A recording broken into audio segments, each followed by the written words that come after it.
Hi, my name is Vanessa Hernandez, and this is my speech for promoting leadership in roadway safety. I ask that you close your eyes for a moment and that you picture your perfect morning.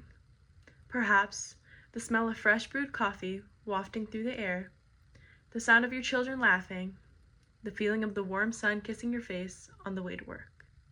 Now, picture that perfect morning being the last perfect memory you will ever have. I am here today to talk about roadway safety, but I don't want to talk about lanes, speed limits, or the engineering feats that our roads are today. No, I want to talk about life, loss, and the moral imperative of leadership. The Center for Disease Control recently reported that accidents, though I prefer to call them preventable tragedies, are the leading cause of death in the United States, trailing only behind heart disease and cancer. To only exacerbate this growing phenomenon, road traffic crashes are the leading cause of death for people ages 5 through 29 across the globe. In 2022, nearly 44,000 people died in motor vehicle crashes in the United States alone. That is more than 120 people killed in accidents every day. Let that number sink in for a moment. That is 44,000 unique and special lives, 44,000 futures robbed, 44,000 families shattered, 44,000 chairs that will forever remain empty at the dinner table. This is not a notional statistic. No, this is the truth. This is our reality, our responsibility, and the devastating human cost. Furthermore, this is a growing concern that not only affects the United States of America.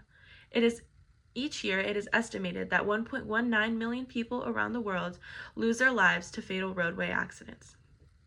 A growing significant problem that only continues to grow every day, roadway safety and accountability are essential now more than ever. The cost of this crisis extends far beyond the crash site. Think of the trauma carried by the first responders, the paramedics, the police, the firefighters, those who have to deliver the worst imaginable news. Think of the nurses and doctors who battle to save the lives of those who were irreplaceable and irrevocably changed in a matter of seconds. Think of the community that loses an educator, a role model, a colleague, or a volunteer. Roadway safety is not just a transportation issue. It is a deep public health crisis that strikes at the heart of our well-being as a collective. Some enlightened words from Canadian-American motivational public speaker, author, and self-developmental expert Brian Tracy are as follows. The key to success is action. You can simply believe something is incorrect or believe that there could be improvement. But if you never take action, will anything ever change? Our sorrow is not enough. Our responsibility as leaders is to channel that grief into systemic, life-saving action. I want to inspire each and every one of you to step up, take action, and rise as leaders. The National Highway Traffic Safety Administration reports that wearing a seatbelt reduces the likelihood of moderate to critical injury by 50% in the front seat and 65% in light trucks. Moreover, in 2022, the NHTSA was proud to report an all-time high national seatbelt use rate in the United States at 91.6%. These accomplishments, however, are merely stepping stones to the bigger picture. There must be a change, and the prospect of change will almost always lie in the hands of the affected. In this case, each and every civilian who occupies both the seat and the road. We must look beyond the driver and focus on creating a forgiving system that protects human life when a human error inevitably occurs. In my home state of Georgia, the popular slogan is "Click it or ticket." It has gained its claim to fame nationwide due to being a punny push for seatbelt safety awareness.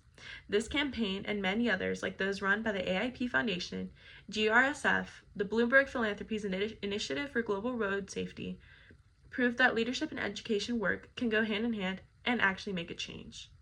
These campaigns aim to create safer roads, lower death rates, and overall educate future leaders. But true leadership is not about delegating. It is about championing the solutions we know will save numerous lives. This means advocating for initiatives like Vision Zero, the principal stance that no loss of life on our roads is acceptable. It also means demanding safer street designs, such as protected bike lanes, lower speed limits in residential areas, and data-driven intersection improvements, those that prioritize human beings over hurry. You too can become a leader in your community. Saving lives goes beyond the operating room, the back of an ambulance, and way beyond rendering aid at a crash site. It starts here with all of us.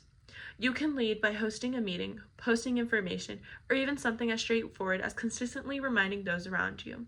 But I ask you to commit to more than just reminders.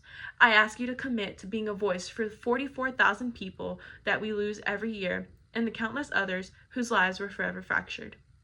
Let us promise to never accept these tragedies as mere accidents, but as failures of design that we have the ultimate power to fix. Let us rise as leaders and build the roads that reflect the value we place on every human life. Thank you.